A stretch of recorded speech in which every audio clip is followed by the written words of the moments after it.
Feliz sábado. A ver, vamos de vuelta, ¿no? Feliz sábado. Ahora sí.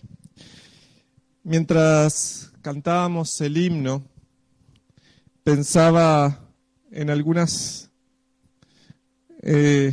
cosas que sucedieron en esta semana y que realmente fueron momentos muy emocionantes.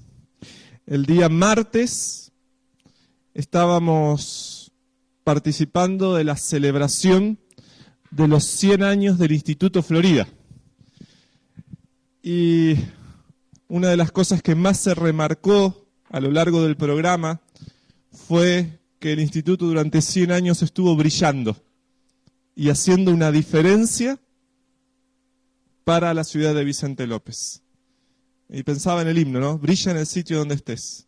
El instituto ha hecho la diferencia en la vida de muchas personas. Muchas personas no serían lo que son hoy si no fuera porque habían podido estudiar en el instituto. Eso fue el día martes. El día jueves, como iglesia, se estuvo inaugurando una nueva luz. Y ustedes son protagonistas de esa luz en parte y creo que son los más cercanos a esa nueva luz, que es la iglesia de San Fernando. ¿Y cómo puede empezar una nueva luz a brillar? Transformando vidas. Y fue lindo ver dos cosas que impactaron muchísimo. Por un lado, era emocionante ver el rostro de los hermanos de San Fernando. Ver la emoción de ellos de tener una casa, y una casa que alabe el nombre de Dios, que predique del Dios que tenemos. Y lo segundo, esa inauguración comenzó con una fiesta bautismal, donde una persona le entregó el corazón a Jesús. Una persona que se acercó a la iglesia porque hubo quienes estuvieron dispuestos a brillar a partir de la obra de Adra. Y quedó tan impactada por el trabajo de Adra en favor de las escuelas de frontera que empezó a tener inquietudes espirituales. Y el jueves entregó su vida a Jesús. Y el broche de oro fue ese mismo jueves. Pasaron dos cosas más, no quiero olvidarme de una. Y acá también ustedes son muy vecinos de lo otro que pasó. La serie o el conjunto de líderes de la división que venía visitando y que estuvo participando en la inauguración de San Fernando pasaron por acá por la avenida Maipú al 1000, donde se está inaugurando un nuevo centro de influencia, un nuevo lugar donde la iglesia va a predicar también del amor de Dios. Y ver a las autoridades de la iglesia a nivel sudamericano, a nivel mundial, orando para que ese lugar pueda brillar fuerte y muchas personas puedan ser transformadas, fue muy bonito. Y todavía está todo en construcción. En realidad todos entramos vestidos de etiqueta y salimos vestidos de albañiles, porque todos salimos manchados con el polvo y de todo lo que estaba, y la pintura que estaba ahí adentro. Pero se está trabajando para que brille. Y el final de eso fue en la Clínica Adventista Belgrano, otro lugar que Dios estableció, no para ser un mero centro de salud física, sino un centro de salud física, mental y espiritual. Y allí 4 personas que habían recibido la influencia de las personas que trabajan en la clínica y de la iglesia, entregaron sus vidas a Jesús a través del bautismo. Brilla en el sitio donde estés. Ese es el legado que Dios nos ha dejado, poder brillar. Y en esta mañana, teniendo en mente eso, yo quiero que juntos podamos responder a 2 preguntas. Vamos a leer un texto bíblico que responde a las 2 preguntas. Pero siempre las ilustraciones nos ayudan a fijar las enseñanzas. Entonces, después de leer este texto bíblico que nos va a servir como introducción y que también nos va a servir como conclusión, vamos a compartir una historia de los evangelios que nos va a ayudar a ilustrar este punto. ¿Y por qué es tan importante poder tener respuesta a estas preguntas que Dios nos hace? La primera de esas preguntas es, ¿por qué estamos en la iglesia? ¿Sí? Y puede parecer hasta una respuesta obvia, la respuesta a esta pregunta. Pero muchas veces perdemos de vista el por qué estamos. ¿sí? Y es importante que siempre lo recordemos. Y la segunda pregunta es un poquito más difícil de responder. No porque la respuesta no sea clara en la Biblia, sino porque implica actitudes de nuestra parte que muchas veces nos cuesta poner en práctica. Y es el ¿para qué estamos en la iglesia? ¿Para qué existe la iglesia? ¿Sí? Y esas dos preguntas se responden en un texto bíblico que es Primera de Pedro, capítulo 2, versículo 9. Este texto nos va a servir como introducción y como conclusión, pero después la ilustración de la enseñanza que hay aquí reflejada la vamos a ver en una historia de los evangelios. Primera de Pedro, capítulo 2, versículo 9.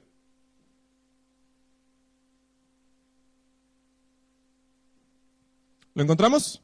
Es un texto conocido, ¿no? Dice, mas vosotros sois, ¿qué dice?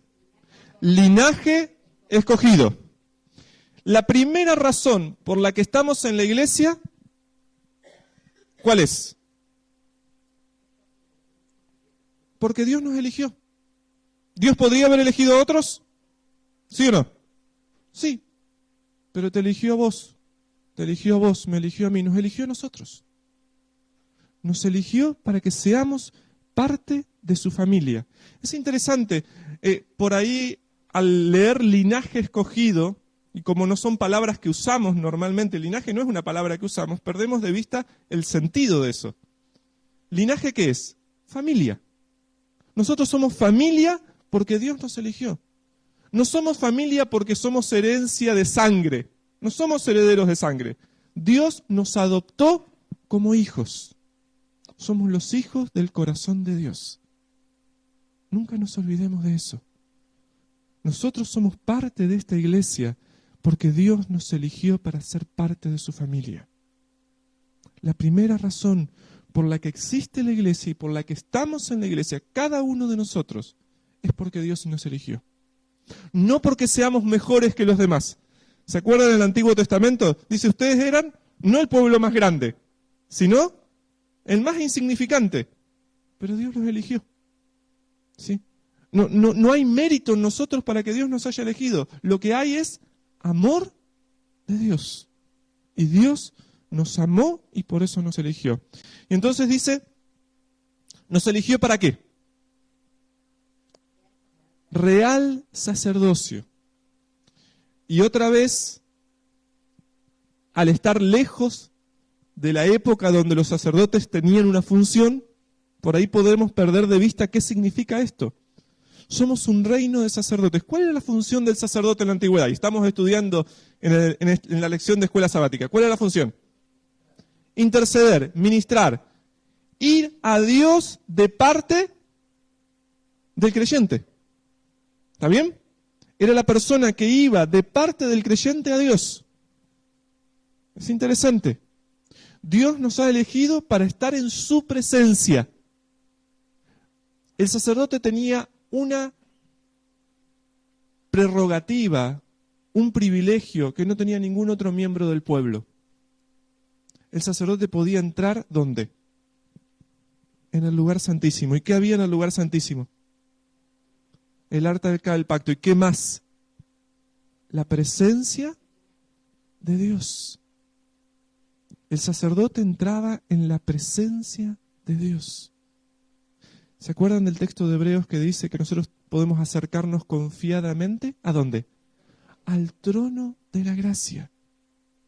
Dios nos eligió para que podamos acercarnos a su presencia con libertad. Que podamos acercarnos a su presencia para interceder por aquellos que no pueden. ¿No pueden? ¿O no quieren? ¿O no quieren? ¿Aprovechamos ese privilegio? ¿Cuántas veces oramos y cuando terminamos de orar salimos de la presencia de Dios sin habernos dado cuenta dónde hemos estado? ¿Cuántas veces oramos y lo único que hacemos es repetir palabras, pero sin un significado para nuestro corazón? ¿Cuántas veces oramos y lo único que hacemos es repetir fórmulas? Y pareciera que nuestras oraciones no pasan del techo.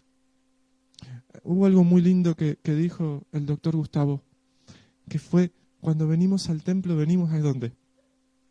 A la presencia de Dios. Es el lugar que Dios eligió para estar junto a nosotros, para pasearse entre nosotros. ¿Cuántas veces salimos del templo y no nos hemos dado cuenta que hemos estado en la presencia de Dios?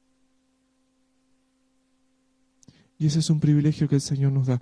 Dios nos eligió para ser su familia y nos eligió para estar en su presencia. Eso tiene que ver con el real sacerdocio. Esa enseñanza tiene que ver con esa frase, real sacerdocio. Estar en la presencia de Dios. No egoístamente, sino ¿para qué? Para interceder. Para interceder por aquellos que no pueden u hoy no quieren, pero que Dios quiere que estén en su presencia. Y entonces dice, nación santa. Somos un pueblo apartado. Insisto, no porque seamos mejores que los demás, sino porque Dios nos apartó para un uso santo. Y entonces dice la razón principal por la que estamos en la iglesia. ¿Cuál es? Pueblo adquirido por Dios. ¿Por qué estás acá? Porque Dios te compró. ¿Cuánto le costaste a Dios? ¿Cuánto le costé a Dios? ¿Cuánto pagó por ti? Hasta la última gota de sangre. Cuando el enemigo te quiere hacer pensar que no vales, recuerda que Jesús fue capaz de dar hasta la última gota de sangre por ti. Por una sola razón. Porque te ama y porque para Él no sería lo mismo el cielo si tú no estás. ¿Te has puesto a pensar en eso? Dios te ama tanto que para Él no sería lo mismo el cielo si tú faltas. Por eso fue capaz de dar su vida por ti. Por eso es capaz de seguir trabajando por tu salvación. Y por eso va a seguir haciendo todo lo que esté a su alcance para que tú te prepares para la eternidad. En el cielo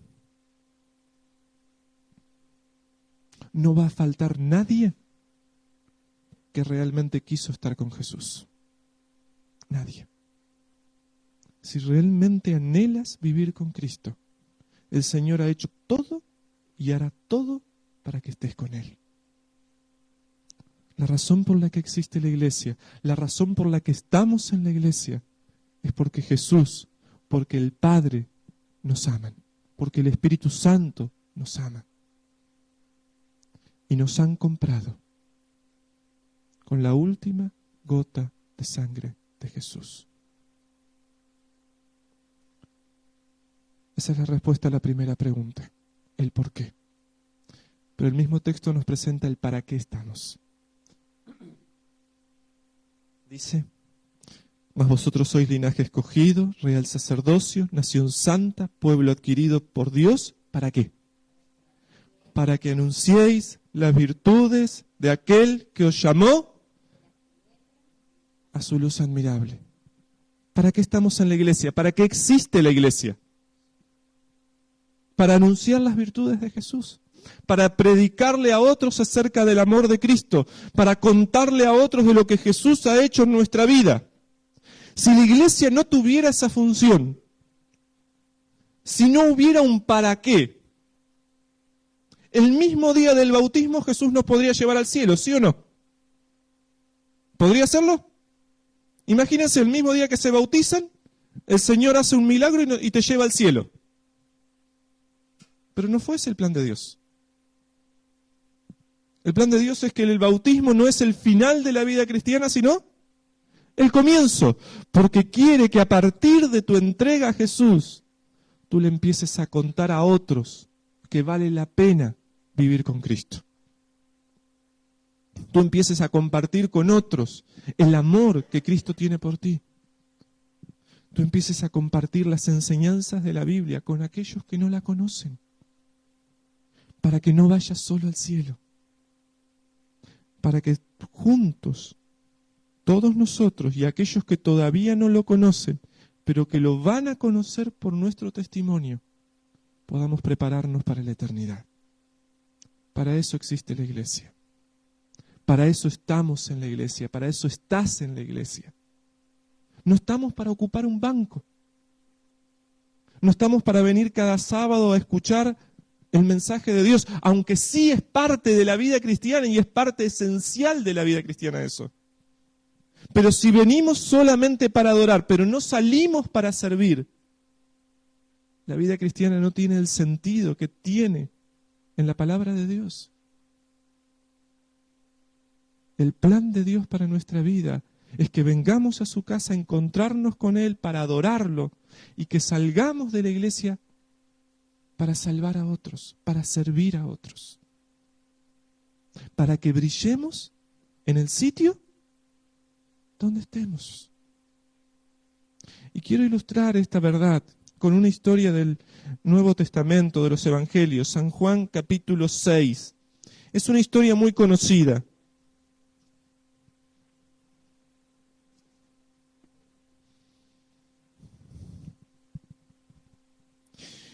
Jesús había estado predicando en Capernaum. Capernaum, de la zona lindera al mar de Galilea, era la zona más populosa.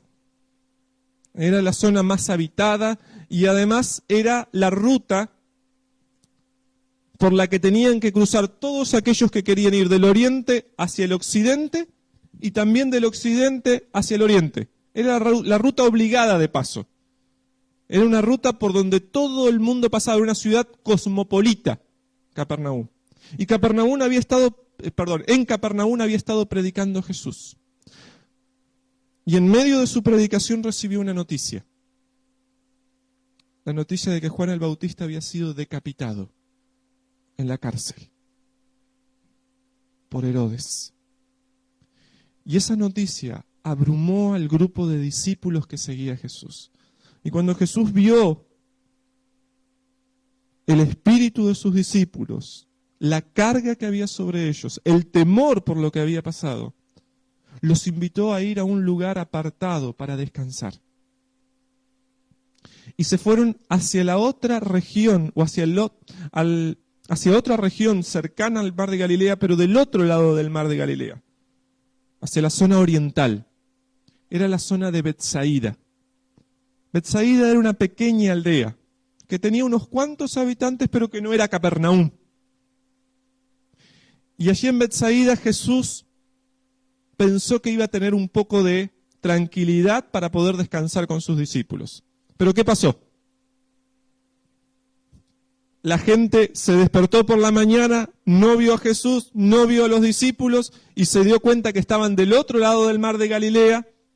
Y entonces empezaron a rodear el mar de Galilea, algunos yendo en barco, pero la mayoría a pie, hasta la zona de Betsaida. Y juntamente a esas personas se acercaron todos los habitantes de Betsaida a escuchar a Jesús.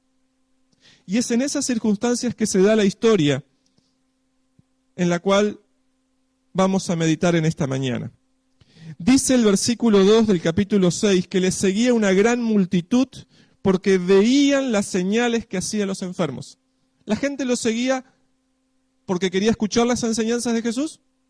No, mucha gente lo seguía solamente porque veía las señales. ¿Y hoy en día hay muchas personas que se acercan a la iglesia por eso? Sí. Hay muchas personas que se acercan por eso. ¿Ahora Jesús los rechazó por eso? No. No. Finalmente cada uno tiene la libertad de elegir qué va a hacer. Y cuando uno ve el final de la historia se va a encontrar que muchos que solo fueron por las señales, pero que no estuvieron dispuestos a abrir su corazón después de ver las señales, se terminaron yendo. Pero no fue Jesús el que los echó. ¿Saben qué fue lo que los echó? El que ellos no quisieron vivir a la altura de los principios de la Biblia. Que ellos no quisieron comprometerse, que ellos quisieron estar en la iglesia por el porqué solamente, pero no estuvieron dispuestos a estar en la iglesia para hacer lo que Dios quiere que hagamos. Y el versículo 5 dice que cuando alzó Jesús los ojos y vio que había venido a él gran multitud, dijo a Felipe. Y prestemos atención los nombres de los personajes a los cuales se refiere la Biblia. Jesús no le habló a Mateo, no le habló a Tomás, no le habló a Juan, le habló a Felipe. Y dice, ¿de dónde compraremos pan para que coman estos? Pero esto decía para probarle porque él sabía lo que había de hacer. Felipe le respondió, 200 denarios de pan no bastarían para que cada uno de ellos tomase un poco. Uno de sus discípulos, Andrés, hermano de Simón Pedro, le dijo, aquí está un muchacho que tiene 5 panes de cebada y 2 pececillos. Mas, ¿qué es esto para tantos? ¿Qué es esto para tantos? Analicemos un poco la escena. Jesús tenía delante de sí una multitud que dice el texto bíblico que había 5.000 varones. Y aclara, sin contar a mujeres y niños. Si contamos las mujeres y los niños, tendríamos una multitud de unos 15.000 personas por lo bajo. No eran familias que tuvieran un solo hijo. Así que por lo bajo. Y de repente Jesús se encuentra con esa multitud que estuvo todo el día escuchándolo y que no comió. Y que no se habían preparado para escucharlo todo el día. Y Jesús tuvo compasión. Y Jesús mira a sus discípulos, pero no se dirige a sus 12 discípulos, se dirige a uno, a Felipe. Felipe, ¿de dónde vamos a comprar pan para que coman todos estos? Primera pregunta, ¿por qué Jesús le preguntó a Felipe y no le preguntó a los otros 11?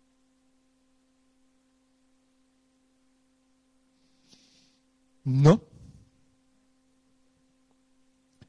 Sí, pero ¿por qué no se la probó a los otros 11? Hay una razón que por ahí nosotros perdemos de vista. Que al analizar todo el contexto bíblico nos encontramos. ¿Saben de dónde era Felipe? De Betsaida. ¿Saben dónde estaba? En Betsaida. Felipe era el local. Era el del lugar. Felipe conocía a muchas de las personas que estaban ahí escuchando a Jesús. Muchas de esas personas podían ser parientes de Felipe, amigos de Felipe, vecinos de Felipe. Y Jesús lo miró a Felipe y le dijo, ¿cómo vamos a hacer para alimentarlos? 2000 años después, esa pregunta tiene un significado muy profundo para nosotros. Hoy Jesús mira una multitud en Olivos, o en el barrio donde vivas, no importa. ¿Y a quién le pregunta Jesús cómo va a hacer para alimentarlos? ¿A los hermanos de la Ferrere? ¿A los hermanos de Bahía Blanca? A los locales, a los que vivimos acá.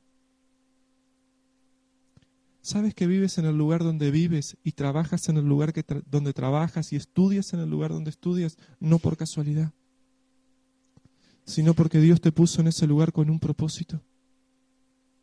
Y el propósito es que brilles en ese sitio, que puedas ser una luz que ilumine a los que están a tu lado.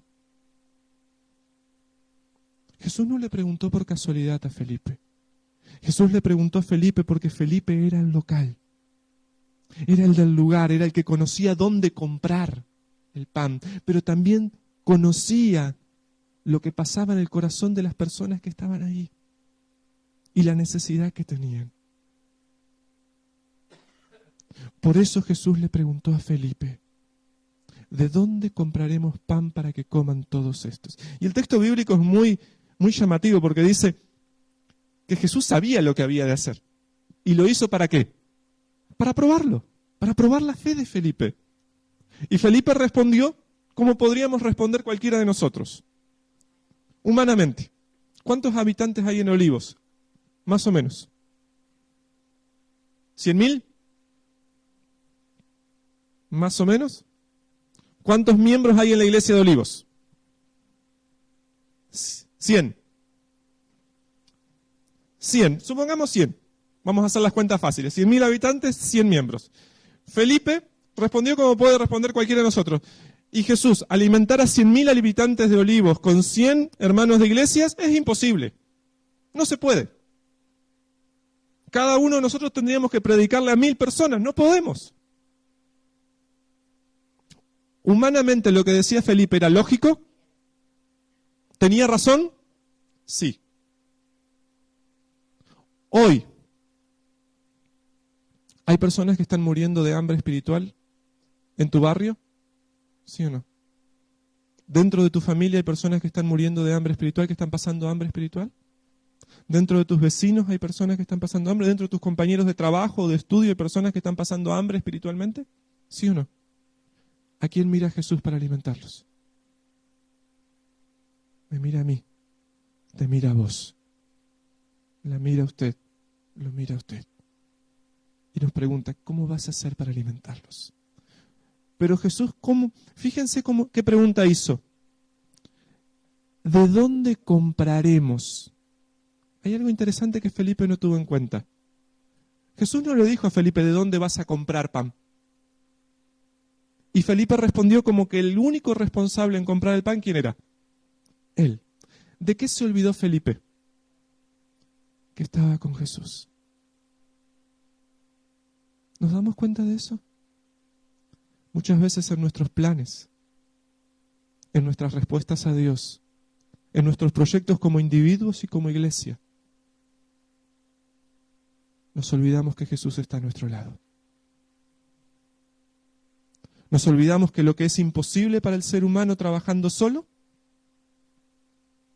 no solamente es posible para Dios, sino que la Biblia dice, ¿se acuerdan cuando la pregunta ¿hay algo imposible para Dios? La respuesta no es no hay nada imposible. No hay nada difícil para Dios. Es interesante. Y muchas veces nosotros no planificamos como iglesia ni como individuos, como Dios quiere que planifiquemos, porque pensamos que las cosas las vamos a resolver con nuestros propios recursos. Y empezamos a sacar cuentas. 100 miembros en Olivos no nos alcanzan para predicarle a 100.000 personas. No nos alcanzan. Somos un pequeño pueblo. Pero Dios quiere igualmente que seamos luces y que este pueblo conmueva el mundo. Porque así como la iglesia primitiva conmovió el mundo de aquel entonces, esta iglesia dice la profecía que va a conmover el mundo antes de la venida de Cristo. Y Jesús no eligió ni a Pablo, ni a Pedro, ni a Juan, ni a ninguno de los grandes apóstoles para vivir en esta época. Yo muchas veces me he puesto a pensar eso. ¿Por qué no los eligió a ellos? ¿Ellos anhelaban estar cuando Jesús volviera? Sí, pero no nos eligió. Y nosotros nos admiramos del valor y de la fe de esos hombres. ¿A quiénes eligió Jesús para vivir este momento solemne de la historia? A nosotros. Te eligió a vos para que estés en este momento y conmuevas al mundo con tu testimonio. Y conmuevas a tus vecinos con tu testimonio, y conmuevas a tu familia con tu testimonio, y conmuevas a tus compañeros de trabajo con tu testimonio, o a tus compañeros de estudio. Nos eligió para conmover al mundo en este tiempo final. Felipe dijo, no se puede. Y entonces apareció Andrés, como nuestro encargado de audio, y como quien les habla hoy, también, Fabián Andrés. Y yo dije, Andrés va a ir un poquito más allá, Andrés va a tener fe. ¿Y qué hizo Andrés? Fíjense, ¿fue más allá que Felipe, sí o no? ¿Felipe qué dijo? No se puede. Andrés fue a buscar, a ver qué había. ¿Sí? Y se encontró con un chico. ¿Sí? Y dijo, aquí hay un muchacho que tiene 5 panes de cebada y 2 pececillos y esto nos va a alcanzar para alimentar a todos. ¿Dijo eso Andrés? No. No. Aquí hay un muchacho que tiene 5 panes de cebada y 2 pececillos y yo me lo imagino a Andrés hasta con una sonrisa irónica diciendo, pero esto qué... No, ¿qué vamos a hacer con esto? No alcanza. No alcanza. Un detalle más. ¿De dónde era Andrés? De Betsaida. Los 3 discípulos que eran de Betsaida eran Felipe, Andrés y Pedro. Y si leemos todo el capítulo 6 nos vamos a encontrar que son los 3 discípulos que interactúan con Jesús. Pedro todavía no, pero al final del capítulo Pedro es el último que habla con Jesús. ¿Sí? Son los 3 discípulos locales. Y Andrés, siendo local, buscó a un muchachito que conocía y que se había traído su merienda. Y Andrés dijo, tenemos esto. ¿De qué se olvidó Andrés? Que estaba con Jesús. Sacó cuentas, humanamente hablando, y dijo, no alcanza. En esta iglesia, que somos 100 miembros, hay tantos miembros que hacen actividad misionera, hay tantos grupos pequeños. Empezó a sacar cuentas. Pero no nos alcanza para conmover a Olivos. No se puede. No se puede alimentar a todas las personas que están pasando hambre. No nos alcanza. Y entonces en la historia aparece un tercer personaje. ¿Quién es? ¿Quién es? Versículo 9. Aquí está un muchacho. ¿Cómo se llama el muchacho? ¿Por qué Jesús no le puso nombre? ¿Por qué Dios no quiso que se le ponga nombre? Yo creo definidamente, no está dicho en la Biblia, es una opinión personal, pero que Jesús lo hizo porque quería que cada uno de nosotros nos podamos identificar con Él. Porque Jesús quiere que seamos como el muchacho, y no como Felipe, y no como Andrés. El muchachito tenía 5 panes de cebada y 2 pececillos. ¿Preguntó si iba a alcanzar? No. ¿Preguntó si iba a ser suficiente para alimentar a todos? No. No. Tenía 5 panes de cebada y 2 pececillos. Dijo, yo me quedo con un pan de cebada, un pez y les doy el resto, porque si no voy a pasar hambre. No. Dio todo lo que tenía. Muchas veces cuando Dios nos pide que entreguemos nuestra vida, que nos comprometamos con Él, aún estando en la iglesia, estoy hablando de personas que ya han sido bautizadas, que están en la iglesia, nos cuesta darle todo a Dios, porque tenemos miedo de perder. Nos cuesta darle tiempo a Dios, nos cuesta darle recursos a Dios, nos cuesta darle nuestra vida y nuestro compromiso a Dios. Y aquel muchacho no pensó en eso. El único que tuvo en cuenta con quién estaba fue el muchachito. Él sabía que los 5 panes de cebada y los 2 pececillos se los estaba dando ¿a quién? A Jesús. No preguntó cómo iba a ser Jesús para multiplicarlos. No se preguntó cómo iba a ser Jesús para llegar a 100.000 habitantes. Se los dio. Porque sabía que Jesús se iba a encargar. Le dio todo lo que tenía. Y les hago una pregunta. ¿Aquel muchachito pasó hambre? Sobraron 12 cestas llenas. Imagínense, yo creo que comió más de 5 panes y 2 peces. Definidamente. No pasó hambre, pero entregó todo. Nunca te vas a sentir defraudado o defraudada si le das todo a Jesús. Nunca. Nunca. Nunca vas a pasar necesidades si te comprometes completamente con Dios. El muchachito no preguntó si iba a alcanzar. No preguntó cómo iba a ser Jesús para darle de comer a todos. No preguntó si a él le iba a alcanzar después. El muchachito dio todo. Todo lo que tenía. Y hay algo muy interesante en lo que el muchachito llevaba. ¿Eran 5 panes de qué? De cebada, no eran 5 panes de trigo. ¿Saben quiénes comían esos panes? ¿El alimento de quiénes era? ¿Quiénes normalmente comían panes de cebada? 2 clases. Los animales,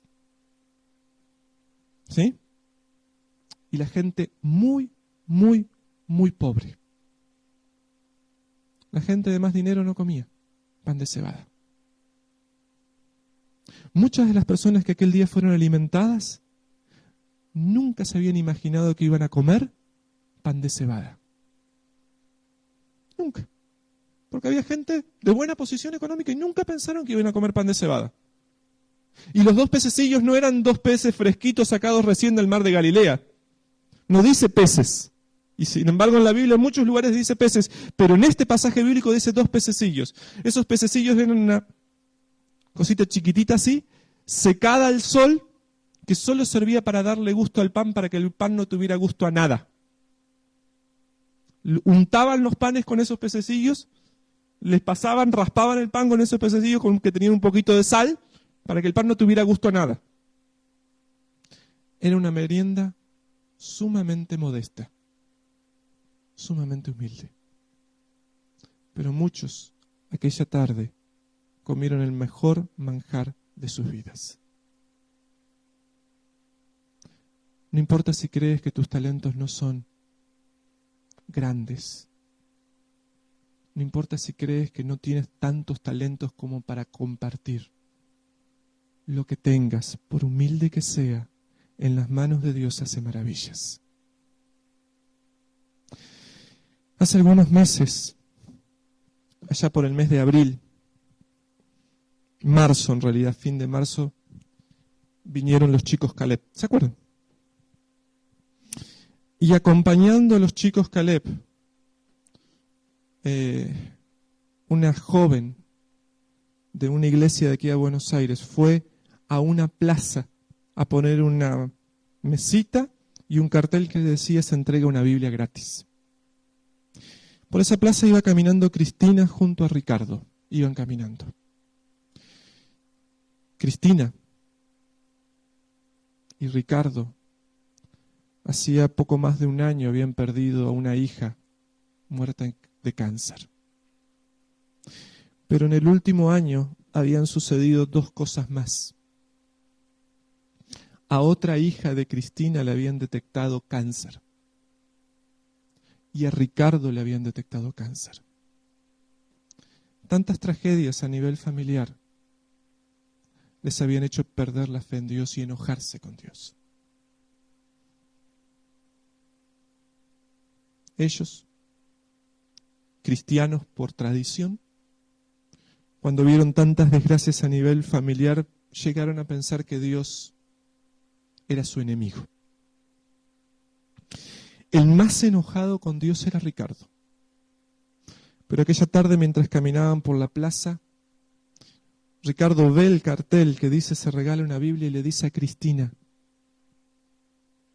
¿por qué no pedís una Biblia? Y Cristina, que había leído de todo tipo de libros, lectora empedernida de libros, dijo, nunca leí la Biblia porque no la entiendo. Y ahora con todo lo que nos pasó, ¿querés que lea la Biblia? No, no quiero. Y Ricardo insistió, pero dale, ¿qué te cuesta? Es gratis. Capaz que alguien te ayuda a leerla. Y fue tanta la insistencia de Ricardo, aquel hombre que estaba muy enojado con Dios, que Cristina fue a la mesa, se encontró con la joven y le pidió la Biblia y la joven le dijo, yo le puedo ayudar a leerla. Cuando Cristina escuchó eso se sorprendió porque no esperaba eso. Y le dice, yo puedo ayudar a leerla. Y empezó a visitar a esta joven, a Cristina.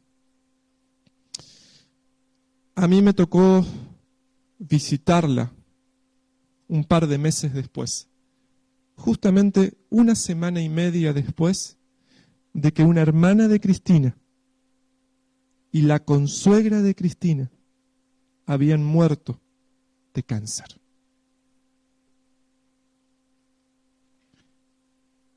Y yo esperaba ver una persona destruida, realmente. Y cuando conocí a Cristina, conocí una persona que tenía en su rostro una paz que pocas veces en mi vida había visto. Cristina, a pesar de estar enojada con Dios, había algo que le hacía ver que había una esperanza. Ella, por su problema propio de salud, se hacía atender en la clínica adventista. Y ella veía tanto cariño, tanto amor en la clínica, que decía, hay algo diferente en esta gente. Hay algo distinto. Pero nunca se atrevió a a ir más allá. La joven que empezó a estudiar la Biblia con Cristina es mi esposa. Por eso conozco tantos detalles de la historia. Cristina ya ha empezado a ir a la iglesia. Y el diablo muchas veces ha puesto trabas porque justamente su hija con el tratamiento de quimioterapia el día que está peor es el sábado y a veces es como que le cuesta ir porque la hija se descompone, se siente mal y la tiene que cuidar. Pero Cristina me dijo algo realmente muy interesante. Cuando yo vi esa paz en el rostro y le pregunté por qué estaba así, me dice, Dios los envió a ustedes para que me hicieran conocer esto que nunca pensé que podía transformar mi corazón y mi vida. Hoy yo tengo una paz que nunca en mi vida tuve y la seguridad de que Dios me ama. ¿Saben? Cristina nunca pensó que iba a comer de este manjar. Así como muchos aquella tarde no pensaron que iban a comer el manjar que Jesús les tenía preparado. Para muchas personas la Biblia no es más que pan de cebada. Pero cuando la descubren de verdad, por personas que se animan a dar todo y a comprometerse, descubren en la palabra de Dios el mayor manjar de sus vidas y el mejor. Cristina está conociendo. Si se acuerdan en sus oraciones, oren por ella. Tiene muchas luchas, pero quiere entregar su vida a Jesús. El otro día le dijo a mi esposa, yo quiero bautizarme. Quiero entregar mi vida en las manos de Dios. Y su esposo escucha detrás de las paredes. Por ahora, solo eso. Pero seguimos orando por Ricardo también. Y creo definidamente que el Señor está obrando en el corazón de ese hombre. Cristina, aunque todavía no se ha bautizado, ya le está predicando a sus nietos.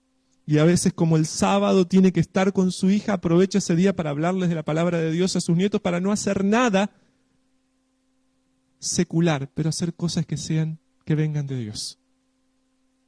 Interesante. No va a la iglesia, pero predica en sábado, porque todavía no puede ir a la iglesia. Pero el Señor ha transformado su vida. Yo quiero compartir, para cerrar, el final de este capítulo. Muchos cuando escucharon de Jesús lo que significaba comprometerse, no solo a través de sus labios, sino a través del ejemplo, decidieron alejarse de Jesús. El versículo 60 dice que al oírlas, muchos de sus discípulos dijeron, dura es esta palabra, ¿quién la puede oír? Y el versículo 66 dice, desde entonces muchos de sus discípulos volvieron atrás y ya no andaban con él. Qué triste. Qué triste. Pudiendo haber entregado sus vidas y pudiendo haber comprometido sus vidas completamente con Jesús, decidieron darle la espalda. Y entonces Jesús, y yo me imagino que con un dejo de tristeza, Jesús le dijo a los 12, versículo 67, ¿quieren acaso irse ustedes también? Y hoy Jesús te pregunta, y me pregunta a mí, ¿querés irte? ¿O querés ser un instrumento en las manos de Dios para anunciar a otros las virtudes de aquel que te llamó de las tinieblas a su luz admirable? Dios quiera que tu respuesta, que mi respuesta, sea la respuesta que dio Pedro, el tercer habitante de Betsaida. Simón Pedro le dijo, Señor, ¿a quién iremos? ¿Tú tienes palabras de vida eterna? Sé que el tiempo se me ha ido, pero si me permiten quiero contar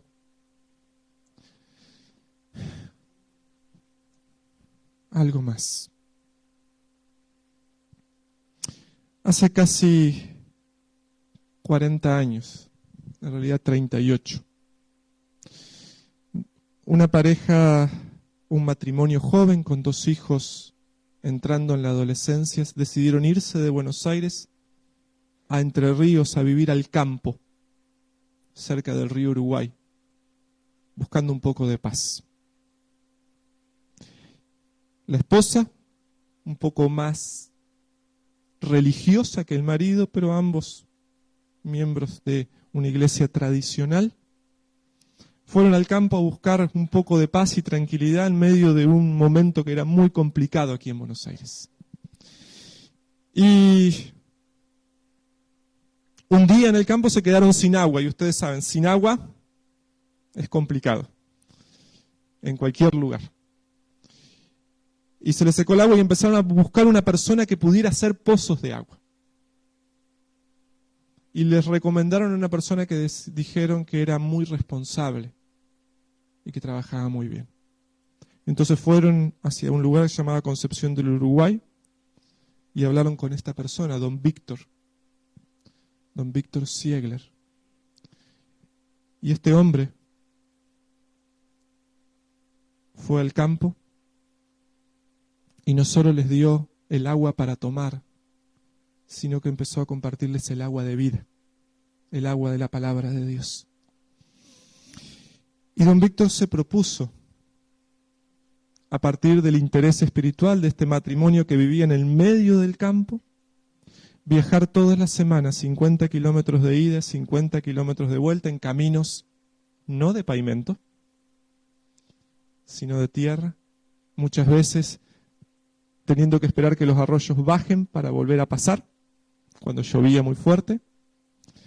Se propuso ir a darles estudios bíblicos a este matrimonio. Un día llegó hasta el trabajo de la señora, de Elda. Ella trabajaba en el correo y cuando fue a visitarla al correo para darle las hojitas del estudio bíblico y se fue, las personas, los compañeros de trabajo de Elda le preguntaron: ¿quién es ese hombre que tiene cara de bueno? Porque en el rostro de don Víctor se reflejaba la paz de Cristo. Realmente. Y entonces, durante varias semanas él pensó que valía la pena viajar 50 kilómetros de ida, 50 kilómetros de vuelta para que ellos estudiaran la Biblia, hasta que la familia completa se bautizó y entró en la iglesia. Con el tiempo vinieron más hijos y todos empezaron a formar parte de la iglesia. Ellos se mudaron a un pueblo, a Colón, y empezaron a participar de la iglesia hasta que en algún momento tuvieron un problema con hermanos de iglesia y toda la familia se alejó de la iglesia. 14 años después de que don Víctor había hecho ese trabajo. Y durante 6 años estuvieron alejados de Dios, toda la familia. ¿Saben quién visitó a la familia durante esos 6 años? Don Víctor. Tanto es así que cuando el matrimonio decidió rebautizarse, junto al bautismo de sus 2 hijas más pequeñas que no se habían bautizado nunca, quien estuvo presente en la ceremonia fue don Víctor y su esposa. Don Víctor hace alrededor de 3 años que descansa en el Señor. Yo conozco la historia con tantos detalles, porque cuando don Víctor le estaba dando estudios bíblicos a mi mamá y mi papá, yo estaba en la panza de mi mamá. Y tengo mucho que agradecerle a ese hombre. Y solo me imagino un momento que es cuando Cristo venga y ese hombre despierte. ¿Saben por qué? Porque no solamente nos va a ver a nosotros, sino que va a haber algo más. Hace poco más de un año y medio, mis padres contactaron a un nieto de don Víctor que se había alejado de la iglesia junto a sus padres. Y mis padres empezaron a estudiar la Biblia con ese nieto y con su novia. Hoy ya están casados y a fines del año pasado se bautizaron. Cuando don Víctor despierte, cuando Jesús venga, don Víctor se va a encontrar con mis padres, se va a encontrar con nosotros y va a decir: vale la pena. Valió la pena el esfuerzo, valió la pena el compromiso, valió la pena compartir el amor de Cristo con otros. Pero cuando vea a su nieto, va a mirar a Jesús. Y cuando su nieto le diga que está en la iglesia gracias al testimonio de esas personas que él llevó a los pies de Cristo, don Víctor va a decir: alabado sea Dios por tanto amor. siempre vale la pena entregarle todo a Jesús. Que el Señor te ayude, que el Señor me ayude a no regatear nada, a poder comprometernos totalmente para transformar este mundo, para anunciar las virtudes de aquel que nos llamó de las tinieblas a su luz admirable.